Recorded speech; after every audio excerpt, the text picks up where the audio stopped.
Bom, mas vamos falar um pouquinho também desta operação ocorrida ontem, né, na casa de Carlos Bolsonaro. O que aconteceu? Carlos Bolsonaro foi alvo de uma operação da Polícia Federal porque Alexandre de Moraes determinou, dentro daquela investigação que não vai acabar nunca, que chama-se dos atos preparatórios aí para o 8 de janeiro. Marcou-se em torno disso todo um folclore, uma fantasia, né? A verdade é bem outra. É claro, né? Se vai no caso de uma pessoa para fazer busca e apreensão depois de um ano de que as coisas aconteceram, se era para ter alguma coisa escondida, já tinha desaparecido há muito tempo. Mas vamos falar disso e vamos falar da repercussão disso e o que é que motivou esta busca e apreensão, Tiago.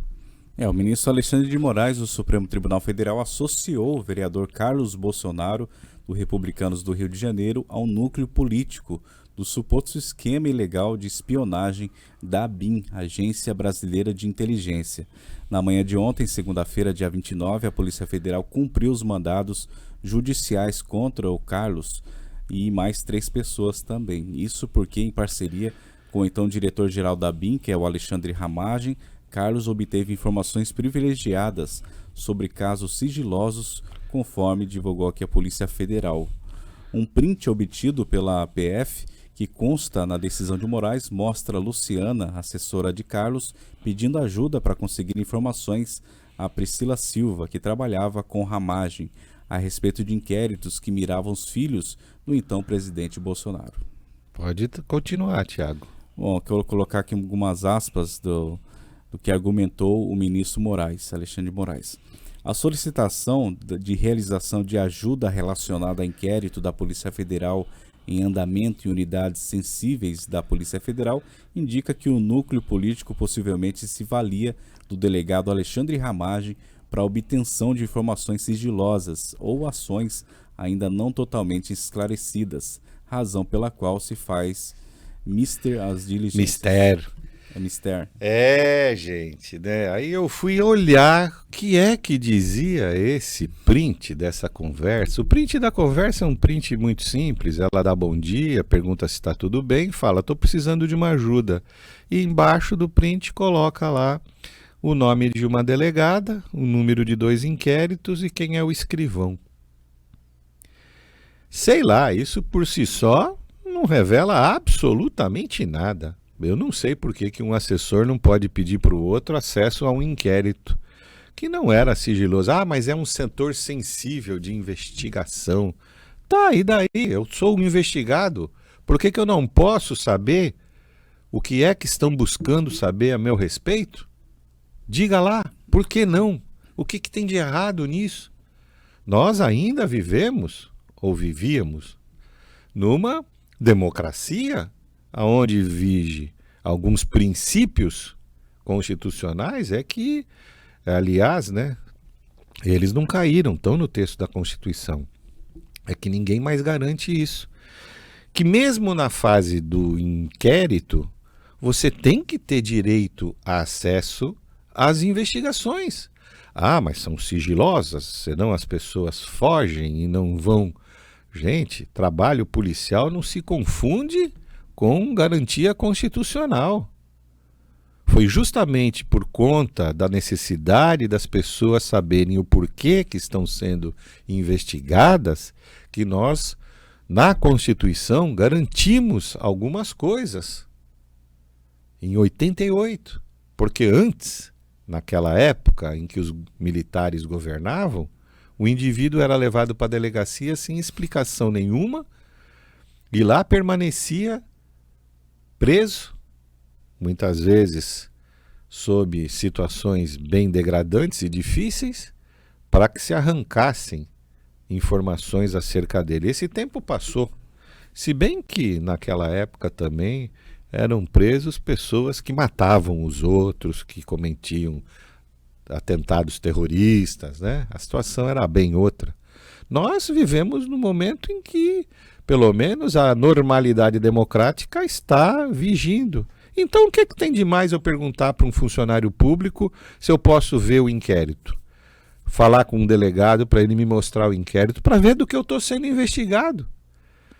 Aliás, é estranho nesse país o Alexandre de Moraes dar uma ordem como essa, se ele mesmo, todo mundo sabe disso, não dá acesso aos autos, principalmente do pessoal do 8 de janeiro, que estão condenados aí a mais de 10 anos de cadeia.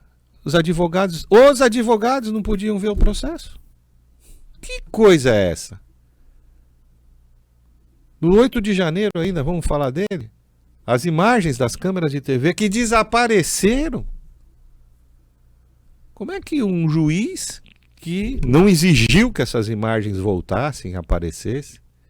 Aliás, o que se vê nesse processo como um todo, porque isso aqui tudo é para pegar por conta do núcleo político que movimentou, agora aqui não está diretamente relacionado com o 8 de janeiro, mas as questões da espionagem na ABIN. A ABIN é uma agência de investigação que compra. Isso aqui é em relação ao software, né? Só para posicionar, que senão parece que eu estou misturando o assunto.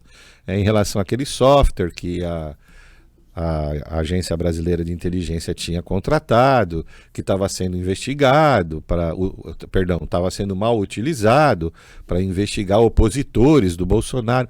Uma fantasia criada em torno disso, né?